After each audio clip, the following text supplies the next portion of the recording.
বিবাহের প্রতিশ্রুতি দিয়ে সহবাস, সম্পর্ক থেকে বেরিয়ে আসার অভিযোগ নির্দল কাউন্সিলরের বিরুদ্ধে। কাউন্সিলরের বাড়ির সামনে ক্ষোভে ফেটে পড়লেন মহিলা। উত্তর চব্বিশ পরগনা জেলার অন্তর্গত বনগাঁ পৌরসভার 18 নম্বর ওয়ার্ডের নির্দল কাউন্সিলরের বিরুদ্ধে এক মহিলা অভিযোগ তোলেন তার সঙ্গে দীর্ঘ 1 বছর ধরে সম্পর্কে লিপ্ত ছিলেন ওই নির্দল কাউন্সিলর, কিন্তু বর্তমানে তার সঙ্গে যোগাযোগ করছেন না, কোনো রকম সম্পর্ক রাখছেন না, তার কোনো খোঁজ খবরও নিচ্ছেন না। রবিবার ওই মহিলা ক্ষোভে ফেটে পড়েন এবং বনগাঁ পৌরসভার 18 নম্বর ওয়ার্ডের কাউন্সিলরের বাড়ির সামনে তিনি বিক্ষোভ দেখান। কি অভিযোগ আছে আপনার? এই চিরঞ্জিত বিশ্বাসের সঙ্গে আমার 1 বছরের সম্পর্ক হয়। ও আমাকে বিয়ের প্রতিশ্রুতি দেয়। আমার বরের সঙ্গে আমার ঝামেলা প্রচুর অনেকদিন ধরে ঝামেলা শান্তি চলছিল। এখন রীতিমতো আমার বরকে কাজে লাগাচ্ছে আমার বিরুদ্ধে, যাতে ওর পাশে থাকে। ওকে এখন আমার বরকে কাজে লাগাচ্ছে। এতদিন আমার বরকে কেন জানায়নি? যখন 1 বছর ধরে আমার সঙ্গে সম্পর্ক করেছে তখন আমার বরকে জানায়নি। এখন কেন আমার বরকে জানাচ্ছে?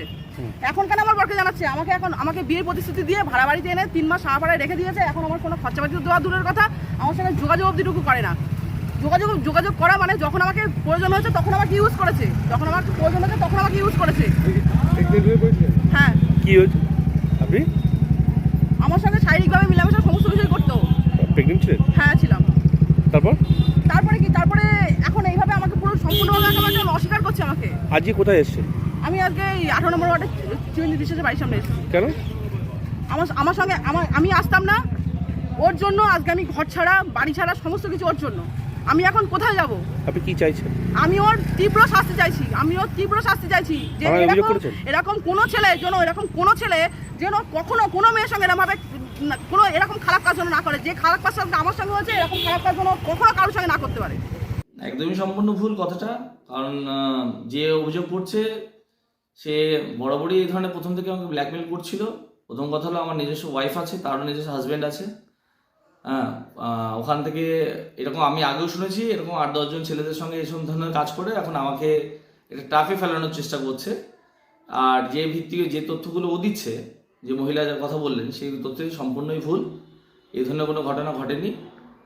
মহিলা আমি শুনেছি গতকাল, আমি তো ছিলাম 10 দিন মেঘালয়ের দিকে ছিলাম, শিলংয়ে।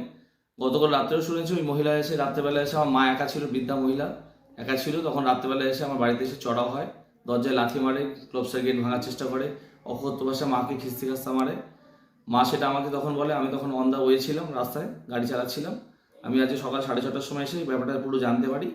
তারপরে 10:30 12টা নাগাদ জানতে পারি ওই মহিলা এসে আবার এই ধরনের কুৎসা, এসব উল্টোপাল্টা কথাবার্তা বলছে, মাকেও গালাগালি দিয়েছে, মার উপর চড়াও হচ্ছিল।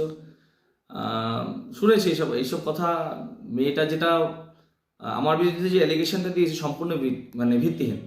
এর কোনো তথ্য নেই, সম্পূর্ণ ভিত্তিহীন তথ্য। রাত্রির থেকে এর আগেও হয়েছে, আপনারা দেখেছেন। এই 18 নম্বর ওয়ার্ডের কাউন্সিলর চিরন একটা গুণধর, একটা দুশ্চরিত্র, একটা লোফার, একটা ফ্রেববাজ। এই মহিলাকে গতকাল রাত্রির থেকে তার বাড়ি ধর্ণা দিয়ে রয়েছে, আজকেও সারাদিন আছে। এই মহিলাকে বিয়ের প্রতিশ্রুতি দিয়ে তাকে এনে ভাড়া বাড়িতে রেখে একাধিকবার তাকে সহবাস করেছে, মহিলা নিজে বলছে। এর আগে তার নামে অনেকবার কমপ্লেন হয়েছে, পুলিশ তাকে ধরছে না। পুলিশ তাকে কেন ধরছে না? তার কারণ জেলা সভাপতি তৃণমূলের জেলা সভাপতি, যার হাত এই যে চিরন তার মাথার উপরে। কারণ ধর্ষণ করার, সহবাস করার অধিকার এই যে তৃণমূলের সভাপতি তিনি দিয়ে রেখে দিয়েছেন। নির্দলের কাউন্সিলর আমার দলে এখনো যোগদান করেছেন কিনা সেটা আমার জানা নেই, এবং যারা আমার ছবি দেখাচ্ছেন তারা নিজেদের ক্রিমিনালদের সাথে হুবহু ছবি রয়েছে।